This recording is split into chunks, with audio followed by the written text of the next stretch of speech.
ಎಲ್ಲರಿಗೂ ನಮಸ್ಕಾರ. ಥಟ್ ಅಂತ ಹೇಳಿ ಕ್ವಿಜ್ ಕಾರ್ಯಕ್ರಮಕ್ಕೆ ತಮಗೆಲ್ಲ ಸ್ವಾಗತ. ಎಲ್ಲರಿಗೂ ಕರ್ನಾಟಕ ರಾಜ್ಯೋತ್ಸವದ ಶುಭಾಶಯಗಳು. ಒಂದು ವಿಶೇಷ ಕ್ವಿಜ್ ಕಾರ್ಯಕ್ರಮ ನಡೆಸ್ಕೊಡ್ತಾ ಇದ್ದೇವೆ. ಈ ಕಾರ್ಯಕ್ರಮವನ್ನು ನಡೆಸ್ಕೊಡೋದಕ್ಕೆ ನಾವು ಮಲ್ಲೇಶ್ವರದಲ್ಲಿ ಇರ್ತಕ್ಕಂಥ ಮಂತ್ರಿ ಸ್ಕ್ವೇರ್ ಸ್ಥಳಕ್ಕೆ ಬಂದಿದ್ದೇವೆ. ಇದು ಮೆಟ್ರೋ ನಿಲ್ದಾಣ. ಈ ಮೆಟ್ರೋ ನಿಲ್ದಾಣದಲ್ಲಿ ನಾವೆಲ್ಲ ಹೋಗೋಣ, ಮೆಟ್ರೋ ರೈಲಲ್ಲಿ ಪ್ರಯಾಣ ಮಾಡೋಣ, ಮೆಟ್ರೋ ಕಾರ್ಯಕರ್ತರ ಜೊತೆ ಕೆಲಸಗಾರರ ಜೊತೆ ಒಂದಷ್ಟು ಮಾತುಕತೆ ಆಡ್ತಾ ಅವರ ಕಷ್ಟ ಸುಖಗಳನ್ನು ತಿಳ್ಕೋತಾ ಕನ್ನಡದ ಬಗ್ಗೆ ಒಂದಷ್ಟು ಮಾಹಿತಿಯನ್ನು ಹಂಚುವ ಪ್ರಯತ್ನವನ್ನು ಮಾಡೋಣ. ನಾನು ಸಿದ್ಧವಾಗಿದ್ದೇನೆ, ನೀವೆಲ್ಲ ಸಿದ್ಧವಾಗಿದ್ದೀರಿ ಅಂದರೆ ನನ್ನ ಜೊತೆ ನೀವು ಬರಬಹುದು, ಮೆಟ್ರೋ ಪ್ರಯಾಣವನ್ನು ಮಾಡಬಹುದು, ಹಾಗೆಯೇ ಕನ್ನಡದ ಬಗ್ಗೆ ಒಂದಷ್ಟು ವಿಚಾರಗಳನ್ನು ತಿಳಿದುಕೋಬಹುದು. ಸಿದ್ಧವಾಗಿದ್ದೇನೆ. ಈಗ ನಾನು ಈ ಮೆಟ್ರೋ ಟಿಕೆಟನ್ನು ಕೊಂಡುಕೊಂಡು ಹೊರಡ್ತಾ ಇದ್ದೀನಿ ಒಳಗಡೆ. ನೀವೇನು ಟಿಕೆಟ್ ತಗೋಬೇಕಾಗಿಲ್ಲ, ಆರಾಮವಾಗಿ ನನ್ನ ಜೊತೆ ಬರಬಹುದು. ಬರ್ತೀರಿ ಅಲ್ವಾ? ತಡ ಯಾಕೆ, ಬನ್ನಿ.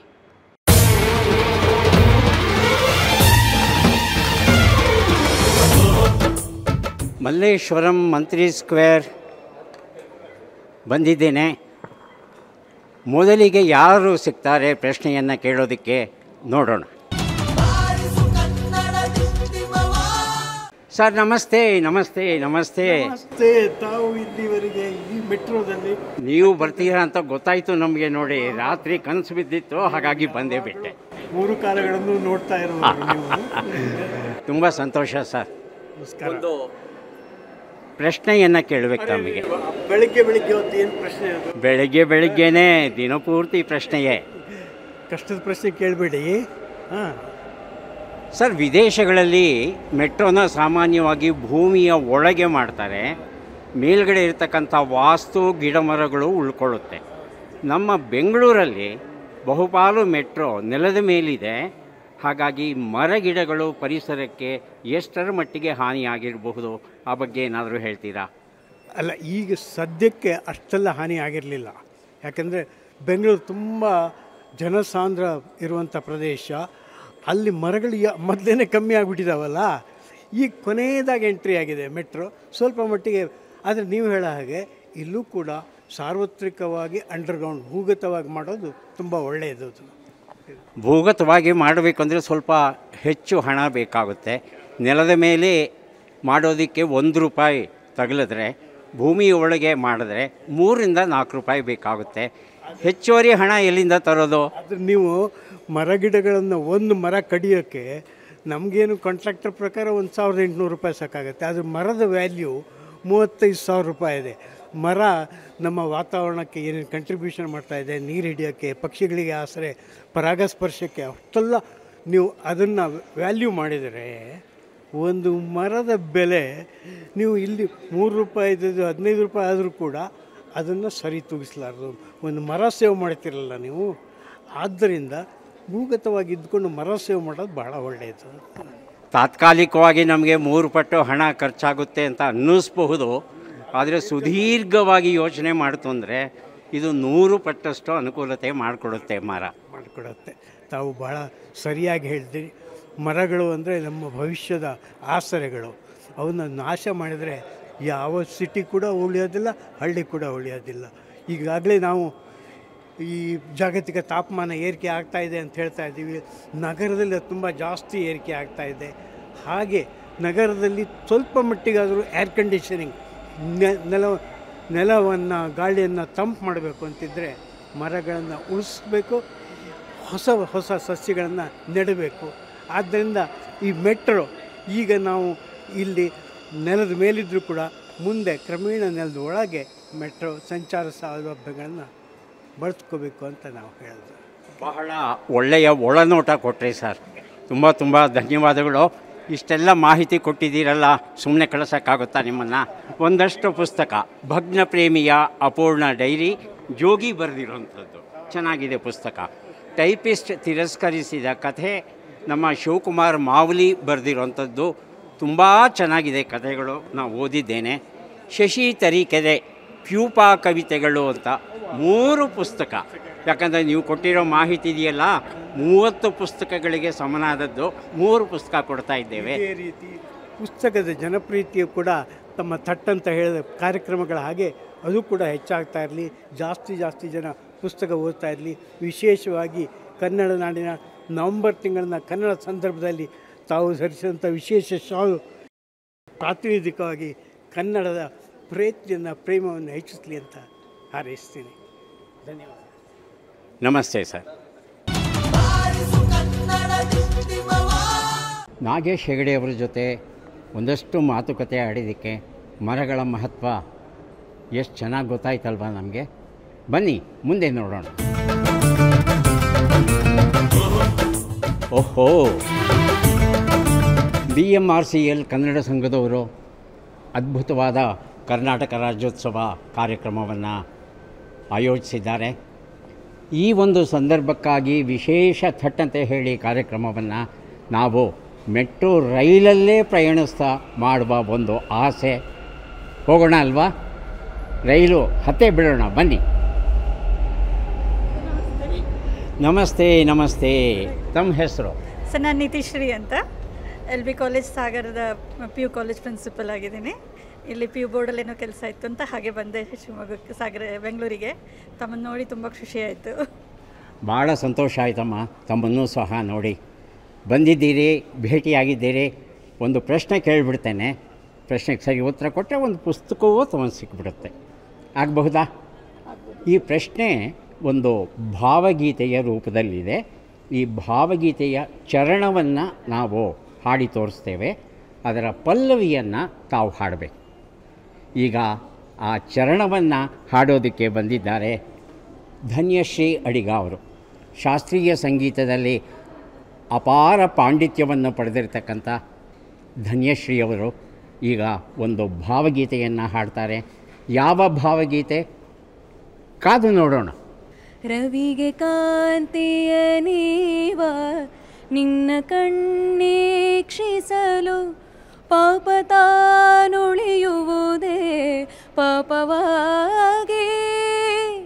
ರವಿಗೆ ಕಾಂತಿಯ ನೀವ ನಿನ್ನ ಕಣ್ಣೀಕ್ಷಿಸಲು ಪಾಪ ತಾನುಳಿಯುವುದೇ ಪಾಪವಾಗಿ. ಗಂಗೆ ತಾನೋದ್ಭವಿಪ ನಿನ್ನಡಿಯ ಸೋಂಕಿಂಗೆ ನರಕ ತಾನುಳಿಯುವುದೇ ನರಕವಾಗಿ. ತುಂಬ ಅರ್ಥವತ್ತಾದಂಥ ಭಾವಗೀತೆ. ಕನ್ನಡ ಸಾಹಿತ್ಯದಲ್ಲಿ ಇದೊಂದು ಅಪರೂಪದ ಗೀತೆ. ಈ ಗೀತೆಯ ಪಲ್ಲವಿಯನ್ನು ಹಾಡ್ತಾರಾ ಮೇಡಮ್ ಅವರು? ನೋಡೋಣ. ನೆನಪಾಗ್ತಾ ಇಲ್ಲ ಸರ್ ನನಗೆ. ನೆನಪಾಗ್ತಾ ಇಲ್ಲ, ಚಿಂತೆ ಇಲ್ಲ. ಈ ಭಾವಗೀತೆಯನ್ನು ಬರೆದಂಥ ಕವಿ ಯಾರು ಅಂತ ಹೇಳಿದರೆ ಸಾಕು, ಪುಸ್ತಕ ತಮಗೆ ಸಿಗುತ್ತೆ. ಭಾವಗೀತೆ ಸರ್, ಆಪ್ಷನ್ಸ್ ಆಯ್ಕೆಗಳು ಕೊಡಬೇಕಾ? ಹೌದು, ಸ್ಟುಡಿಯೋದಲ್ಲಿ ಆಯ್ಕೆಗಳನ್ನು ಕೊಡ್ತೇವೆ, ಆದರೆ ಹೊರಗೆ ಬಂದಾಗ ಆಯ್ಕೆಗಳು ಕೊಡೋದು ಕಷ್ಟ. ಆದರೂ ಕೇಳಿದ್ದೀರಿ ತಾವು, ಖಂಡಿತ ಕೊಡ್ತೇನೆ. KS ನರಸಿಂಹಸ್ವಾಮಿ, ದತ್ತಾತ್ರೇಯ ರಾಮಚಂದ್ರ ಬೇಂದ್ರೆ, ಕುವೆಂಪು. ಸರ್. ಹೇಳಿ ಉತ್ತರ. ನರಸಿಂಹಸ್ವಾಮಿ ಸರ್. ಅಲ್ಲ, ಉತ್ತರವನ್ನು ಯಾಕೆ ಬದಲಾಯಿಸ್ತೀವಿ? ಕುವೆಂಪು ಅವರೇ ಅಂತ ನಾನು ಅಂದ್ಕೊಂಡಿದ್ದೀನಿ. ಕುವೆಂಪು ಅವರೇ ಅಂತ ಅಂದ್ಕೊಳ್ಳೋದಲ್ಲ, ಕುವೆಂಪು ಅವರೇ ಬರೆದಿರೋದು. ಇದರ ಪಲ್ಲವಿಯನ್ನು ಹಾಡ್ತಾರೆ, ಕೇಳಿ. ಮುಚ್ಚುಮರೆಯಿಲ್ಲದೆಯೇ ನಿನ್ನ ಮುಂದೆಲ್ಲವನು ಬಿಚ್ಚಿಡುವೆಯೋ ಗುರುವೇ ಅಂತರಾತ್ಮ. ಪಾಪವಿದೆ ಪುಣ್ಯವಿದೆ ನರಕವಿದೆ ನಾಕವಿದೆ. ಪಾಪವಿದೆ ಪುಣ್ಯವಿದೆ ನರಕವಿದೆ ನಾಕವಿದೆ. ಸ್ವೀಕರಿಸೋ ಗುರುವೇ ಅಂತರಾತ್ಮ. ಬಹಳ ಚೆನ್ನಾಗಿ ಹಾಡಿದ್ರಿ. ಅಂತೂ ಇಂತೂ ಕುವೆಂಪು ಅವರನ್ನು ಪತ್ತೆ ಹಚ್ಚೇ ಬಿಟ್ಟರೆ ಬಹಳ ಸಂತೋಷ. ವೇದ ಕಾಲದ ವಿದ್ಯಾವತಿಯರು HR ಅಮರ್ನಾಥ್ ಸಂಪಾದಿಸಿರುವಂಥ ಪುಸ್ತಕ ಬಹಳ ಚೆನ್ನಾಗಿದೆ. ತಮಗೆ ದೊರೀತಾ ಇದೆ, ಅಭಿನಂದನೆಗಳು. ಬನ್ನಿ, ಮುಂದೆ ಯಾರು ಸಿಗ್ತಾರೆ ನೋಡೋಣ. ನಮಸ್ತೆ. ನಮಸ್ತೆ ಸರ್. ತಮ್ಮ ಹೆಸರು? ಶಬರಿ. ಶಬರಿ, ಎಲ್ಲಿಂದ ಬಂದಿದ್ದೀರಿ ಬೆಂಗಳೂರಿಗೆ? ಗದಗಿಂದ ಬಂದಿರೋದು. ಗದಗ್. ಈಗ ನಾವು ಯಾವ ಬಡಾವಣೆಯಲ್ಲಿ ಇದ್ದೀವಿ ಅಂತ ಗೊತ್ತಾ? ಮಲ್ಲೇಶ್ವರಂ. ಮಲ್ಲೇಶ್ವರ. ಮಲ್ಲೇಶ್ವರಕ್ಕೆ ಸಂಬಂಧಪಟ್ಟ ಹಾಗೆ ಒಂದು ಪ್ರಶ್ನೆ ಕೇಳಲ್ಲ? ಮಲ್ಲೇಶ್ವರ ಅನ್ನೋ ಹೆಸರು ಈ ಬಡಾವಣೆಗೆ ಯಾಕೆ ಬಂತು, ಕಾರಣ ಏನು ಅಂತ ಹೇಳಬಹುದಾ? ಸೊ ಇಲ್ಲಿ ಕಾಡು ಮಲ್ಲಿಕಾರ್ಜುನ ಅಂತ ಒಂದು ಟೆಂಪಲ್ ಇದೆ, ಸೊ ಹಾಗಾಗಿ ಮಲ್ಲೇಶ್ವರಂ ಅಂತ ಹೆಸರು ಬಂದಿರೋ. ಕಾಡು ಮಲ್ಲೇಶ್ವರ ದೇವಸ್ಥಾನ ಅಂತ ಹೇಳ್ತೀವಿ. ಒಳಗೆ ಇರ್ತಕ್ಕಂಥ ದೇವರು ಮಲ್ಲಿಕಾರ್ಜುನ ಸ್ವಾಮಿ ಹಾಗೂ ಭ್ರಮರಾಂಬ. ಉತ್ತರ ಸರಿಯಾಗಿ ಕೊಟ್ಟಿದ್ದೀರಿ. ಒಂದು ಪುಸ್ತಕವನ್ನು ತಮಗೆ ಬಹುಮಾನವಾಗಿ ಕೊಡ್ತಾ ಇದ್ದೇವೆ, ದಯವಿಟ್ಟು ಸ್ವೀಕರಿಸಿ. ತುಂತುರು, ಈ ಒಂದು ಪುಸ್ತಕ ತಮಗೆ ಸಿಗ್ತಾ ಇದೆ, ಅಭಿನಂದನೆಗಳು. ಇನ್ನೊಬ್ಬರು ಬರ್ತಾ ಇದ್ದಾರೆ, ಅವರನ್ನು ಭೇಟಿಯಾಗಿ ಪರಿಚಯ ಮಾಡಿಕೊಂಡು ಒಂದು ಪ್ರಶ್ನೆ ಕೇಳೋಣ. ಸರ್ ನಮಸ್ಕಾರ. ನಮಸ್ಕಾರ ಸರ್. ನಮಸ್ಕಾರ. ತಮ್ಮ ಹೆಸರು? ಶಶಿಧರ್ ಅಂತ. ಯಾವ ಬಡಾವಣೆ? ನಾವು ಇದು ಕನಕಪುರ ರೋಡ್ ಕಡೆ ಇದೆ, ದೊಡ್ಡ ಕಲ್ಸಂದ್ರ ಅಂತ, ಗುಬ್ಲಾಳ ಅಂತ ಸ್ಥಳ, ಅಲ್ಲಿದ್ದೀವಿ. ಥಟ್ಟಂತ ಹೇಳಿ ನೋಡ್ತೀರಾ? ಖಂಡಿತ ನೋಡ್ತೀವಿ ಸರ್. ನಮ್ಮ ಫೇವ್ರೇಟ್ ಪ್ರೋಗ್ರಾಮ್ ಅದು. ಅದು ಬಿಟ್ಟು ಬೇರೆ ಅದು ನೋಡೋದು ಅಪರೂಪ ನಾವು. ಬಹಳ ಸಂತೋಷ. ಒಂದು ಪುಟ್ಟ ಪ್ರಶ್ನೆ ಕೇಳ್ತೇನೆ, ಸರಿ ಉತ್ತರ ಕೊಟ್ಟರೆ ತಮಗೊಂದು ಪುಸ್ತಕ ಬಹುಮಾನ. ಬೆಂಗಳೂರಿನ ಜನಸಂಖ್ಯೆ ಎಷ್ಟು? ಆಯ್ಕೆಗಳು ಕೊಡ್ತಾ ಇದ್ದೇನೆ. 10 ಲಕ್ಷವ, 14 ಲಕ್ಷವ? 14 ಲಕ್ಷದಿಂದ ಜಾಸ್ತಿ ಇದೆ. 14 ಲಕ್ಷ ಅನ್ನೋದು ಸರಿಯಾದ ಉತ್ತರ. ನಿಜಕ್ಕೂ ಹೇಳಬೇಕು ಅಂದರೆ 13,80,000 ಜನ ಇದ್ದಾರಂತೆ. ಇದು ಒಂದು ಅಂದಾಜು ಲೆಕ್ಕಾಚಾರ, ಯಾಕಂದರೆ ಜನಗಣತಿ ಇನ್ನೂ ಆಗಬೇಕಲ್ವಾ. ಆದರೆ ಒಂದು ವಿಶೇಷವಾದ ಮಾಹಿತಿ ಏನು ಗೊತ್ತಾಗಿದೆ ಅಂದರೆ, ಕಳೆದ ವರ್ಷಕ್ಕೆ ಹೋಲಿಸಿದರೆ ಬೆಂಗಳೂರಿನ ಜನಸಂಖ್ಯೆ 3% ಹೆಚ್ಚಾಗಿದೆಯಂತೆ. 3%. ಎಲ್ಲೋ ಒಂದು ಕಡೆಗೆ ನಿಯಂತ್ರಣ ಹಾಕಬೇಕಲ್ವಾ ಈ ಜನಸಂಖ್ಯೆಗೆ? ಖಂಡಿತ ಸರ್, ಖಂಡಿತ ನಿಯಂತ್ರಣ ಹಾಕಲೇಬೇಕು. ನಮ್ಮ ಮುಂದಿನ ಪೀಳಿಗೆಗಾದ್ರೂ ಸ್ವಲ್ಪ ಇದನ್ನೆಲ್ಲ ಸ್ವಲ್ಪ ನಿಯಂತ್ರಣ ಮಾಡಲೇಬೇಕು. ಸಂತೋಷ. ಒಂದು ಪುಸ್ತಕವನ್ನು ಬಹುಮಾನವಾಗಿ ಕೊಡ್ತಾ ಇದ್ದೇವೆ, ದಯವಿಟ್ಟು ಸ್ವೀಕರಿಸಿ. ಗುಲ್ಮೋಹರ್, ಸರ್ವಮಂಗಳ ಜಯರಾಮ್ ಬರೆದಂಥ ಅಂಕಣ ಬರಹಗಳ ಪುಸ್ತಕ ತಮಗೆ ಕೊಡ್ತಾ ಇದ್ದೇವೆ, ಸ್ವೀಕರಿಸಿ.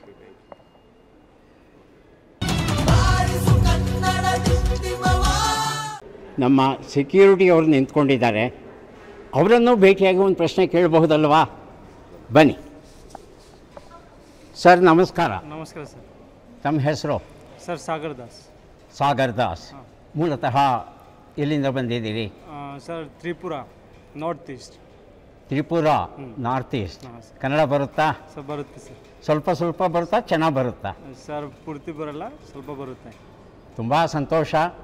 ಹಾಂ ಬೆಂಗಳೂರಿಗೆ ಬಂದು ಕನ್ನಡವನ್ನು ಕಲ್ತಿದ್ದೀರಲ್ಲ. ಸರ್. ಹಾಂ ಸರ್. ಜೀವನೋಪಾಯಕ್ಕಾಗಿ ಬೆಂಗಳೂರಿಗೆ ಬರುವಂಥ ಎಲ್ಲ ಜನ ಕನ್ನಡವನ್ನು ಕಲಿತ್ರೆ ಅದಕ್ಕಿಂತ ಖುಷಿ ಪಡುವಂಥ ವಿಚಾರ ಮತ್ತೊಂದಿಲ್ಲ. ಈಗ ತಮಗೊಂದು ಪ್ರಶ್ನೆ ಕೇಳಬಹುದಾ? ಸರ್ ಕೇಳಿ ಸರ್. ಈಗ ಭಾರತದಲ್ಲಿ ದೊಡ್ಡ ದೊಡ್ಡ ನಗರಗಳಿವೆ. ಹಾಂ ದಿಲ್ಲಿ, ಮುಂಬೈ, ಕೋಲ್ಕತ್ತಾ, ಬೆಂಗಳೂರು, ಚೆನ್ನೈ, ಹೈದರಾಬಾದ್, ಹೀಗೆಲ್ಲ. ಹಾಂ ಸರ್.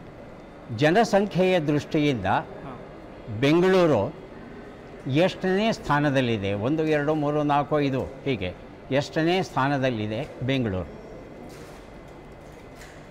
ಎಷ್ಟು ಸ್ಥಾನದಲ್ಲಿದೆ ಸರ್? 4 ಸ್ಥಾನ.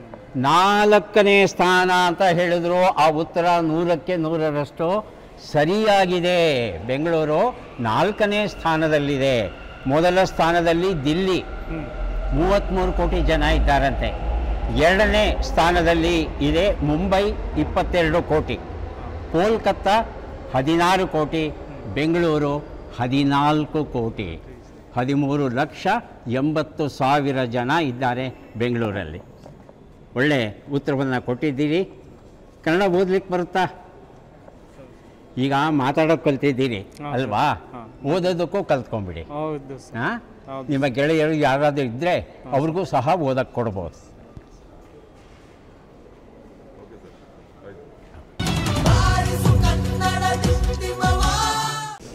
ಮೆಟ್ರೋ ನಿಲ್ದಾಣವನ್ನು ಸ್ವಚ್ಛವಾಗಿಡೋದಕ್ಕೆ ಕಾರಣರಾದಂಥ ಸಿಬ್ಬಂದಿಯನ್ನು ನೋಡದೆ ನಾವು ಹೇಗೆ ಹೋಗೋಕ್ಕಾಗುತ್ತೆ ಹೇಳಿ?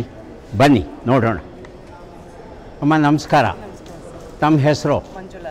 ಮಂಜುಳಾ ಅವರೇ, ಯಾವ ಭಾಗದಿಂದ ಬಂದಿದ್ದೀರಿ? ಬೆಂಗಳೂರಲ್ಲೇ. ಯಾವ ಬಡಾವಣೆ? ಹಾಂ, JC ನಗರ ಹತ್ರ. ತುಂಬ ಸಂತೋಷ. ನನಗೆ ಈ ಮೆಟ್ರೋ ಸ್ಟೇಷನ್ ಒಳಗೆ ಬರ್ತಾ ಇದ್ದ ಹಾಗೆ ನನ್ನ ಕಣ್ಣಿಗೆ ಕಂಡದ್ದು ಇಲ್ಲಿರ್ತಕ್ಕಂಥ ಸ್ವಚ್ಛತೆ. ಜನ ಯಾರೋ ಕಸ ಕಡ್ಡಿ ಹಾಕಲ್ವಾ? ಹಾಕ್ತಾರೆ ಸರ್, ಕ್ಲೀನ್ ಮಾಡ್ತಾ ಇರ್ತೀವಿ, ಹಾಕ್ತಾರೆ. ಹಾಂ, ಕ್ಲೀನ್ ಮಾಡ್ಕೊತಾ ಇರ್ತಾರೆ ಸರ್. ದಿನಕ್ಕೆ ಎಷ್ಟು ಸಲ ನೀವು ಸ್ವಚ್ಛಗೊಳಿಸ್ತೀರಾ? ಅರ್ಧ ಗಂಟೆಗೆ ಒಂದ್ಸರಿ ಮಾಡ್ತಾನೆ ಇರ್ತಾರೆ ಸರ್. ಹಾಂ, ಮಾಡ್ತಾ ಇರ್ತಾರೆ ಸರ್. ಹೌದಾ? ಹಾಂ ಸರ್, ಡ್ರೈಮ್ ಅಪ್ ಆಗ್ತಾ ಇರ್ತಾರೆ. ಹಾಂ, ಮಾಡ್ತಾ ಇರ್ತಾರೆ ಸರ್. ಮತ್ತು ರೈಲು ಭೋಗಿ ಒಳಗೂ ಸಹ ನಾನೆಲ್ಲೂ ಕಸ ಕಂಡಿಲ್ಲ. ಹಾಂ ಸರ್. ಅಲ್ಲಿ ಹೇಗೆ ಸ್ವಚ್ಛ ಮಾಡ್ತೀರಿ? ಅಲ್ಲಿ ಟರ್ಮಿನಲ್ ಹತ್ರ ಮಾಡ್ಕೊತಾರೆ ಸರ್. ಟರ್ಮಿನಲ್ ಹತ್ರ ಅಲ್ಲಿ ಮಾಡ್ತಾರೆ. ಅಲ್ಲಿ ಎಲ್ಲೆಲ್ಲ ಹೋಗಿರ್ತಾ ಅಲ್ಲೆಲ್ಲ ತಕ್ಷಣ ಮಾಡಿ ಕ್ಲೀನ್ ಮಾಡಿ ಕೊಟ್ಟಿರ್ತಾರೆ. ಎಷ್ಟು ಜನ ಇದ್ದಾರೆ ಸ್ವಚ್ಛ ಮಾಡೋದಕ್ಕೆ? ಇಲ್ಲಿ 12 ಮಾರ್ನಿಂಗಲ್ಲಿ ಮೂರು ಜನ, 4 ಜನ ಸೆಕೆಂಡ್ ಶಿಫ್ಟಲ್ಲಿ, ನೈಟಲ್ಲಿ 2 ಇರ್ತಾರೆ ಸರ್. ರಾತ್ರಿ ಶಿಫ್ಟಲ್ಲೂ 2 ಇರ್ತಾರೆ? ಇರ್ತಾರೆ ಸರ್. ಮಿಷಿನ್ಸ್ ಹಾಕ್ತಾರೆ ಸರ್. ಹೇಗೆ ಸ್ವಚ್ಛಗೊಳಿಸ್ತೀರಿ? ಅಂದರೆ ಕೆಮಿಕಲ್ ಯೂಸ್ ಮಾಡಿ ಡ್ರೈ ಮಾಪ್ ಹಾಕ್ತೀವಿ, ಮತ್ತು ವೆಟ್ ಮಾಪು ನೈಟಲ್ಲಿ ಮಿಷಿನ್ ಹಾಕ್ತಾರೆ, ಮತ್ತು ಟಾಯ್ಲೆಟ್ ಸ್ವಚ್ಛ ಮಾಡ್ಕೊತೀವಿ, ಡಸ್ಟಿಂಗ್ ಮಾಡ್ಕೊತೀವಿ. ಎಲ್ಲ ವಿದ್ಯುತ್ ಯಂತ್ರಗಳ ಸಹಾಯದಿಂದ ನೈಟಲ್ಲಿ ಮಾತ್ರ ವಿದ್ಯುತ್ ಹಗಲತ್ತಲ್ಲೆಲ್ಲ ಡ್ರೈ ಮಾಪ್ ಹ್ಯಾಂಡ್ ಇರಲ್ಲ ಸರ್. ಆಗಲಿ. ಈಗ ಹಾಂ ಸರ್. ನೀವು ಸ್ವಚ್ಛತೆಯ ಹರಿಕಾರರು. ಹಾಂ ಸರ್. ಸ್ವಚ್ಛಮೇವ ಜಯತೆ ಅಂತ ಹೇಳ್ತಾರೆ. ಎಲ್ಲಿ ಸ್ವಚ್ಛತೆ ಇರುತ್ತೋ ಅಲ್ಲಿ ಜಯ ದೊರೆಯುತ್ತೆ ಅಂತ ಒಂದು ನಂಬಿಕೆ ನಮ್ಮಲ್ಲಿ. ಎಲ್ಲಿ ಸ್ವಚ್ಛತೆ ಇರುತ್ತೋ ಅಲ್ಲಿ ಮಹಾಲಕ್ಷ್ಮಿ ಬರ್ತಾಳಂತೆ. ಇಲ್ಲಿ ಸ್ವಚ್ಛತೆ ಇದೆ, ಹಾಗಾಗಿ ಮಹಾಲಕ್ಷ್ಮಿ ಬರ್ಬೋದು ಅಂತ ನನ್ನ ಒಂದು ಅನಿಸಿಕೆ. ಕೈಗಳನ್ನು ಯಾವಾಗ ತೊಳಿಬೇಕು ಅಂತ ಹೇಳ್ಬಿಡ್ತೀರಾ? ಹಾಂ ಸರ್, ಪ್ರತಿ ಕೆಲಸ ಮಾಡಿದ ತಕ್ಷಣ ಕೈ ತೊಳ್ಕೊಂಡು, ಮತ್ತು ಊಟ ಮಾಡೋಕ್ಕೆ ಮುಂಚೆ, ಯಾವುದೇ ಕೆಲಸ ಮಾಡೋಕ್ಕೆ ಮುಂಚೆನೂ ಕೈ ವಾಶ್ ಮಾಡ್ಕೊಂಡು ತೊಳ್ಕೊಂಡು. ಕೆಲಸವನ್ನು ಮಾಡಿದ ಮೇಲೆ ರಾಸಾಯನಿಕ ವಸ್ತುಗಳನ್ನೆಲ್ಲ ಬಳಸಿ ಕೆಲಸ ಮಾಡಿರ್ತೀರಲ್ವಾ, ಕೈ ತೊಳ್ಕೊಳ್ಳೇಬೇಕು. ಹಾಂ, ಒಳ್ಳೆ ಉತ್ತರ ಕೊಟ್ಟಿದ್ದೀರಿ. ತಮಗೆ ಒಂದು ಪುಸ್ತಕವನ್ನು ಬಹುಮಾನವಾಗಿ ಕೊಡ್ತಾ ಇದ್ದೇವೆ. ಮಲೆನಾಡಿನ ಮಳೆಗಾಲದ ಅತಿಥಿಗಳು, ಸುಮಾ ಸುಧಾಕಿರಣ ಬರೆದಂಥ ಪುಸ್ತಕ ತಮಗೆ ಕೊಡ್ತಾ ಇದ್ದೇವೆ, ಸ್ವೀಕರಿಸಿ. ಸ್ವಚ್ಛಮೇವ ಜಯತೆ.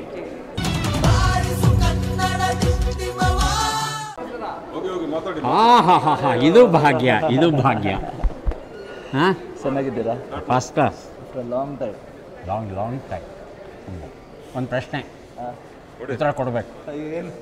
ಕೇಳಿದ್ರೆ ಬುಕ್ಕು. ಈಗ ಬೆಂಗಳೂರು ನಗರವನ್ನು ಯಾರು ಕಟ್ಟಿದ್ರು ಅಂತ ತಿಳ್ಕೊಬೇಕು.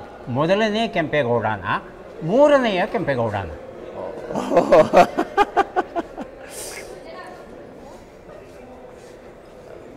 ನೋಡಿ ಊಹೆ ಮಾಡಿ. ಊಹೆ ಅಷ್ಟೇ. ಮೂರನೇ ಕೆಂಪೇಗೌಡ ಇರ್ಬೋದು. ಮೂರನೇ ಕೆಂಪೇಗೌಡ ಅಲ್ಲ, ಮೊದಲನೇ ಕೆಂಪೇಗೌಡ ಕಟ್ಟಿಸಿದ್ದು ಬೆಂಗಳೂರು ನಗರನ. ಈ ಬೆಂಗಳೂರು ನಗರಕ್ಕೆ ಈ ಹೆಸರು ಬರೋದಕ್ಕೆ ಕಾರಣ ಏನು ಅಂತ ಗೊತ್ತಾ? ಬೆಂದಕಾಳೂರು. ಬೆಂದಕಾಳೂರು ಅಂದರೆ ಒಂದು ಕತೆ. ಕಡಲೆಕಾಯಿ ಬೀಜ, ಅದು ಕಡಲೆಕಾಯಿ ಬೀಜವ ಕಡಲೆ ಬೀಜವ ಗೊತ್ತಿಲ್ಲ, ಒಟ್ಟಿನಲ್ಲಿ ಬೇಯಿಸಿದ ಕಾಳು. ಬೆಂದ ಕಾಳು, ಹೌದು. ಅದು ಒಂದು ಅರ್ಥ ಇದೆ. ಉತ್ತರ ಸರಿ. ಪುಸ್ತಕವನ್ನು ಕೊಡ್ತಾ ಇದ್ದೇನೆ. ದಶಕಂಠ ರಾವಣ, ತುಂಬ ಚೆನ್ನಾಗಿದೆ ಈ ಪುಸ್ತಕ. ನಾನು ಓದಿದ್ದೇನೆ, ನೀವು ಓದಿ. ಜಗದೀಶ್ ಶರ್ಮಾ ಸಂಪ ಬರೆದಿರೋಂಥದ್ದು. ಹೊಸ ರೀತಿಯಲ್ಲಿ ರಾವಣನ ಕಥೆಯನ್ನು ಬರೆದಿದ್ದಾರೆ. ಪರಿಚಯ ಮಾಡ್ಕೊಂಬಿಡಿ. ಮನೋಹರ್ ಪೈ ಅಂತ, ಫಾರ್ಮಸ್ಯೂಟಿಕಲ್ ಕಂಪನಿಯಲ್ಲಿ ಕೆಲಸ ಮಾಡ್ತೇನೆ. ಹಿರಿಯ ಮಹಿಳೆಯೊಬ್ಬರು ಕಾಣ್ತಾ ಇದ್ದಾರೆ, ಅವರನ್ನು ಭೇಟಿ ಮಾಡಿ ಒಂದು ಪ್ರಶ್ನೆಯನ್ನು ಕೇಳೋಣ. ನಮಸ್ಕಾರಮ್ಮ. ನಮಸ್ತೆ ಸರ್. ಏನು ತಮ್ಮ ಹೆಸರು? ನನ್ನ ಹೆಸರು ಪುಷ್ಪಲತಾ ಅಂತ. ಪುಷ್ಪಲತಾ ಅವರೇ, ಬೆಂಗಳೂರಲ್ಲಿ ಎಲ್ಲಿರ್ತೀರಾ? ನಾವು ಬಂದು ಗಾಯತ್ರಿ ನಗರದಲ್ಲಿದ್ದೀವಿ. ಗಾಯತ್ರಿ ನಗರದಲ್ಲಿರ್ತೀವಿ. ಒಂದು ಪ್ರಶ್ನೆ ಕೇಳಬಹುದಾ? ಕೇಳ್ಬೋದು ಸರ್. ಈ ಬೆಂಗಳೂರು ನಗರದ ದೇವತೆ ಒಬ್ಬರಿದ್ದಾರಂತೆ.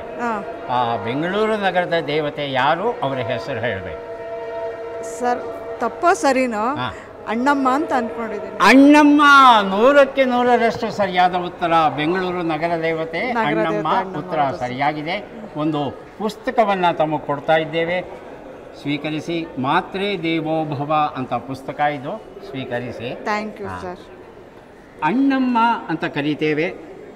ಬೆಂಗಳೂರಿನ ಮೆಜೆಸ್ಟಿಕ್ಕಲ್ಲಿ ಅಣ್ಣಮ್ಮನ ದೇವಸ್ಥಾನ ಇದೆ. ಜನಸಾಮಾನ್ಯರ ಬಾಯಲ್ಲಿ ಅಣ್ಣಮ್ಮ ಆಗಿದ್ದಾಳೆ. ಆದರೆ ವಾಸ್ತವದಲ್ಲಿ ಸಪ್ತ ಮಾತೃಕೆಯರಲ್ಲಿ ಒಬ್ಬಳು ಈಕೆ. ಅಷ್ಟಶಕ್ತಿಗಳು ಅಂತ ನಾವು ಹೇಳ್ತೇವೆ. ಅಣಿಮ, ಮಹಿಮ, ಗರಿಮ, ಲಗಿಮ, ಪ್ರಾಪ್ತಿ, ಪ್ರಾಕಾಮ್ಯ, ಈಶತ್ವ, ವಶಿತ್ವಂಚ ಅಷ್ಟಸಿದ್ಧಯ ಅಂತ ಹೇಳ್ತಾರೆ. ಈ ಅಷ್ಟಸಿದ್ಧಿಗಳಲ್ಲಿ ಮೊದಲ ಸಿದ್ಧಿ ಇದೆಯಲ್ಲ, ಅಣಿಮ, ಅಂದರೆ ಅಣುವಿನ ಗಾತ್ರಕ್ಕೆ ಇಳಿಯುವಂಥ ಶಕ್ತಿ. ಹನುಮಂತನಿಗಿತ್ತಂತೆ ಈ ಶಕ್ತಿ. ಆ ಅಣಿಮ ಅಂತಕ್ಕಂಥ ದೇವತೆ ಇದ್ದಾಳಲ್ಲ, ಜನಸಾಮಾನ್ಯರ ಬಾಯಲ್ಲಿ ಆಕೆ ಅಣ್ಣಮ್ಮ ಆಗಿದ್ದಾಳೆ. ಹಾಗಾಗಿ ಸರಿಯಾದ ಉತ್ತರ ಕೊಟ್ಟಿದ್ದೀರಿ. ತುಂಬ ಸಂತೋಷ, ಒಳ್ಳೆಯದಾಗಲಿ. Thank you sir.